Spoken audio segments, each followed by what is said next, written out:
111ও যায় নাই, উনি কোনো সময় নিতে পারে নাই ওনাকে। অনেক চেষ্টা করছে মইনু আহমেদরা, ইয়ারা অনেক চেষ্টা করছে খালেদা জিয়ার দেশের বাইরে। কোনো সময় আপসীন নেত্রী কেন বলি, কোনো সময় উনি এদেশের মানুষের রাইখা, কোনো সময় এই দেশের ভালোবাসার কারণে এই দেশের মানুষের চাইরা দেশ চাইরা কোনো সময় খালেদা জিয়া যায় নাই। আপসীন নেত্রী কোনো সোজা যাইতেও চায় নাই। এই গাছে যেহেতু ক্যানগারি কোর্টে খালেদা জিয়ার 2 বছর সাজা দিছে, উনি কষ্ট স্বীকার করে সাজা ভোগ করছে, কোনো সময় আপোষ করে নাই, কোনো মানুষের লোকে আপোষ করে নাই। দেশ নেত্রী, আপসের নেত্রী আমাদের মাঝে আবার ফিরে এসে আবার যদি এই কেয়ারটেকার গভর্নমেন্ট, এই যেই গভর্নমেন্ট আছেন, এই গভর্নমেন্ট আমাদেরকে নিরপেক্ষভাবে নির্বাচন দিবেন ইনশাল্লাহ। এই বছর যদি ডিসেম্বরের ভিতর নির্বাচন দেয়, ইনশাল্লাহ জনগণের ভোটে মানে বিপুল ভোটে এই দেশে এই নেত্রী খালেদা জিয়া নেক্সট প্রধানমন্ত্রী হবেন। এই দেশকে পরিচালনা করবেন, দেশকে নেতৃত্ব দিবেন, জনগণের মাঝে থাকবেন। আজকে আমাদের খুব আনন্দের দিন যে আজকে মা ছেলে মানে কয়েক ঘন্টার মধ্যে বা একদিনের মধ্যে মা ছেলে একত্রিত হবে। আর আমাদের একদম 100% আত্মবিশ্বাস, আল্লাহর উপরে বিশ্বাস যে আমাদের নেত্রী, আমাদের মা সুস্থ হয়ে খুব তাড়াতাড়ি ফিরে আসবে ইনশাআল্লাহ। বেগম খালেদা জিয়া আমাদের মা, সে আজকে বাংলাদেশের থেকে বিদেশে যাচ্ছে। সে তো প্রথমেই বলছে যে বাংলাদেশই আমার সব, আমার বিদেশে কিছু না, আমি বাংলাদেশেই থাকতে চাই, বাংলাদেশেই আমার মরণ, বাংলাদেশেই আমার বাঁচন। এবং বাংলাদেশের যে জনগণ আছে তারাই আমার প্রত্যাশা, আশা ভরসা।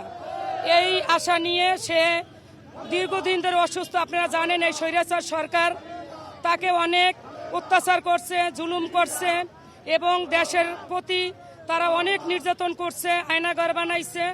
আজকে আমাদের নেত্রী, আমাদের বেগম খালেদা জি, আমাদের মা, সে বাংলাদেশের থেকে বিদেশে যাচ্ছে চিকিৎসার জন্য। আমরা অনেক আনন্দিত, অনেক খুশি। তাকে আমরা বরণ করার জন্য, বিদায় দেওয়ার জন্য এখানে আসছি। দেশবাসী আজকে সারা বাংলাদেশে ডাক পড়ছে, আমার মা আজকে এয়ারপোর্ট থেকে যাচ্ছে। আমরা সেই জন্য আনন্দ এবং প্রত্যাশা নিয়ে, ভালোবাসা নিয়ে আসছি তাকে বিদায় জানানোর জন্য। আমাদের ভারপ্রাপ্ত যে সভাপতি আছে তারেক জিয়া, উনি ওনার মার সাথে উনি আমার বাংলার মাটিতে ফিরে আসবেন এবং আমাদেরকে আশ্বস্ত করবেন আগামী ভবিষ্যতে এই বিএনপি ক্ষমতাসীন হবে, এই প্রত্যাশা রাখি।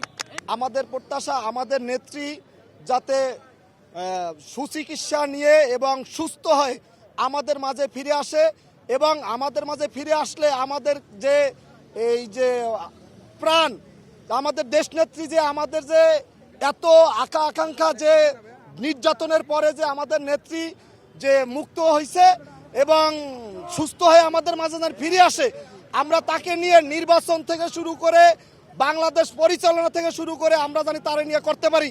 এই আশাই আমরা তারে বিদায় জানানোর জন্য, যাতে সুস্থ হয়ে আমাদের মাঝে সে ফিরে আসে, এই আদালত থানা শ্রমিক দলের পক্ষ থেকে আমরা আশা করি।